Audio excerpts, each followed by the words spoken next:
విమానాల్లో మనుషులు ప్రయాణిస్తూ ఉంటారు. కొన్ని సందర్భాల్లో మనుషులతో పాటు పాములు, బల్లులు, ఇతర అరుదైన జంతువులు కూడా ఎగురుకుంటూ వస్తున్నాయి, పోతున్నాయి కూడా. ఇన్నాళ్ళు ఢిల్లీ, ముంబై, హైదరాబాద్, బెంగళూరు, చెన్నై లాంటి ఎయిర్పోర్ట్లకే ఇది పరిమితమయ్యేది. ఇప్పుడు విశాఖ లాంటి టైర్ 2 సిటీల్లోనూ ఎయిర్పోర్ట్లకు పాకింది. పాములు, బల్లులు కూడా విమానాల్లో విహరిస్తూ విశాఖపట్నం చేరుకుంటున్నాయి. అరుదైన పాము జాతికి చెందిన సరీసృపాలు, కొండ చిలువలు, బుల్లి కొండముచ్చులు, కంగారూలు, విభిన్న తాబేళ్లు, ముక్కుసూది పందికొక్కులు వంటివి కూడా విమానాల్లో విలాసంగా ప్రయాణిస్తున్నాయి. అత్యంత భద్రంగా గమ్యస్థానాలకు చేరుకుంటున్నాయి. కాసులు కురిపించే డ్రగ్స్, అంతరించిపోతున్న వన్యప్రాణుల అక్రమ రవాణా కొత్తేమీ కాదు. అనేక దశాబ్దాలుగా కొనసాగుతూనే ఉంది. అయితే స్మగ్లర్లు ఎప్పటికప్పుడు కొత్త పుంతలు తొక్కుతున్నారు, సరికొత్త మార్గాలను వెతుకుతున్నారు. హైదరాబాద్లోని శంషాబాద్ అంతర్జాతీయ ఎయిర్పోర్ట్లో అరుదైన పాములు కలకలం సృష్టించాయి. వాటిని చూసి ప్రయాణికులు బెదిరిపోయారు. బ్యాంకాక్ నుంచి హైదరాబాద్ వచ్చిన విమాన ప్రయాణికుల బ్యాగులను ఎయిర్పోర్ట్లో కస్టమ్స్ అధికారులు తనిఖీలు చేశారు. ఈ క్రమంలో 2 మహిళల బ్యాగులో పాములు ఉన్నట్టుగా గుర్తించారు. వెంటనే ఆ 2 ప్రయాణికులను అదుపులోకి తీసుకున్నారు. ఈ పాములను ఇక్కడికి ఎందుకు తెచ్చారు? పాముల సరఫరా వెనక ఏదైనా కుట్ర, అసాంఘిక చర్య ఉందా? పట్టుకున్న పాములను పిల్ల అనకొండలుగా భావిస్తున్నారు. పాములను కస్టమ్స్ అధికారులు పట్టుకున్న విషయం తెలిసి బ్యాంకాక్ నుంచి హైదరాబాద్ వచ్చిన ప్రయాణికులు భయంతో వణికిపోయారు.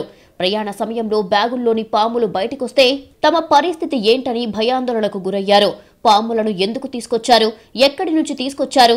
బ్యాంకాక్ ఎయిర్పోర్ట్లో ఎందుకు తనిఖీలు చేయలేదు అని కోణాల్లో దర్యాప్తు చేస్తున్నారు.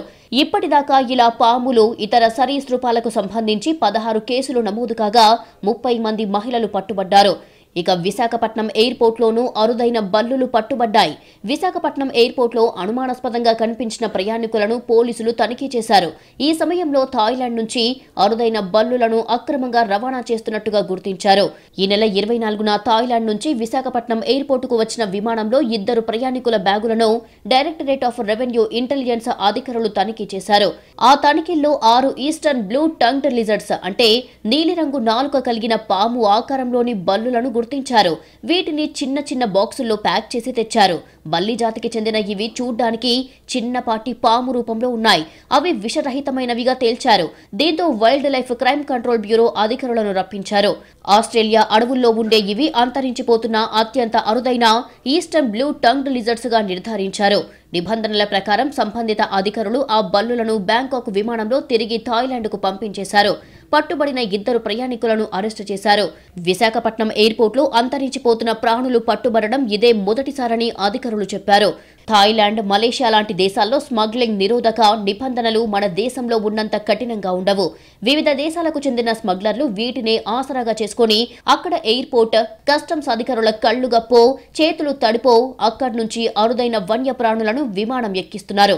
అక్కడి నుంచి బ్యాగుల్లో దుస్తులు, ఇతర సామాగ్రి మాదిరిగా విలువైన అరుదైన వన్యప్రాణులను అక్రమంగా రవాణా చేస్తున్నారు.